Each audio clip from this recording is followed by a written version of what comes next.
Welcome to Righting Wrongs here at Hudgell Solicitors. I'm Keith Phillips, and with me is Neil Hudgell, Executive Chairman who represents hundreds of victims of the post office scandal. Neil, we're here to delve a little deeper into exactly what's going on with the various compensation schemes. Neil, we know hundreds of sub-postmasters fell victim to the Horizon IT system, where innocent people were blamed for cash shortfalls. That's long been established. But now there's increasing evidence that the IT system used before Horizon was also faulty.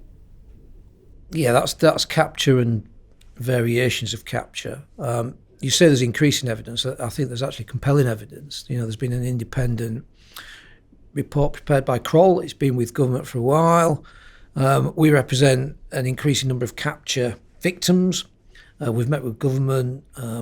We have victims that were both convicted and not convicted. And therefore there needs to be a formal recognition that this is to be viewed in the same light as Horizon, and then there needs to be a work-through process of how those victims are going to be exonerated and compensated. Now, there's a particular time frame for capture, isn't there? I mean, that if anyone is doubtful about whether they were affected by capture, there were certain years that it was in use. Good question, and the answer to that is slightly vague because there are moving dates, and as you might appreciate, going back 25 years plus, the available evidence is limited. Post offices don't have much. Many of the victims don't have much. One or two victims have a lot, and that evidence has actually been critical to the report that Kroll prepared. So we're talking between the sort of early 90s and 1999, 2000. As I say, it's not just capture. There are other versions of capture.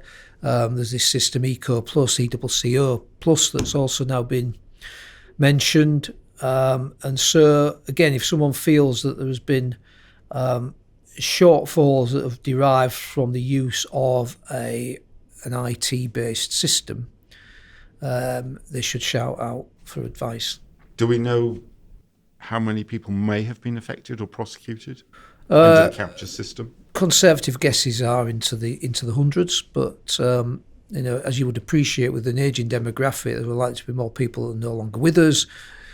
Evidence is less reliable, and so it's again a question of speculation, and that obviously in turn impacts on how government are going to deal with this from an evidential perspective. Do we know how many people may have already come forward to say that they were affected by the capture system? Well, we're getting significant numbers, and when I say significant, we're at over 60 at the minute, and well, I think one's significant if it's a miscarriage of justice, but we're talking dozens. I would imagine that would mean that if you sort of roll that out, you're probably several hundred. But I don't have any official insider knowledge from government as to how many claims or potential claims have been advanced. The clients that you represent who are affected by capture, what is their typical experience then? Is it the same as Horizon? Yeah, it's no different. I think, again, it's the effects and impacts are the same. I think, as I say, they're an ageing demographic. So, if anything, they're more worried, they're more frustrated, they're more deeply affected because it's been with them for longer, and they're more impatient for an outcome and a satisfactory solution. And I get all that, I agree with all that, and that's why we're campaigning hard for government to put in place remedial steps sooner rather than later.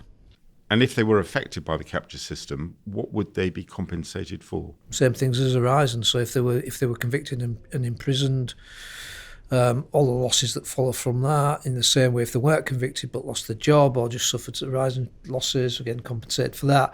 Remember that compensation is to be assessed on the basis of putting somebody back in the position they would have been had the wrong not been done in the first place. And in the same way as if you were a victim of the Horizon IT system and perhaps you've passed away, family realise that they were prosecuted, can they claim on their behalf? Yep. The same under the capture system. It's the same principles. Yeah, as long as as long as you can establish that you're next of kin to someone that's passed away, then those rights pass to you.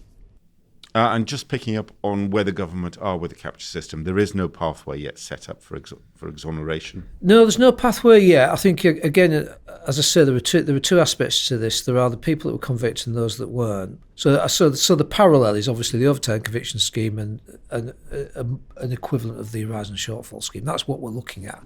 In terms of the overturned convictions, the convicted people, we're looking at submitting cases to the CCRC at the moment, Criminal Cases Review Commission. That's an ongoing process. Our expectation is that we would anticipate a process of referral to the Court of Appeal, subject to them passing the minimum threshold for that at some point. The wider work around compensation is something that is obviously very central to government thinking at the minute. So we're waiting next steps. How quick that fixes, I'm not sure. But you are confident that anyone affected under the capture system will be compensated? Should be compensated. Nothing's a given until there's something there but I would be surprised, given what we know, particularly from the evidence gathered from clients and interpreted by Kroll, the independent IT consultants, that demonstrate that there were problems with the system, that it would take some manoeuvring to differentiate between horizon on the one hand and capture on the other.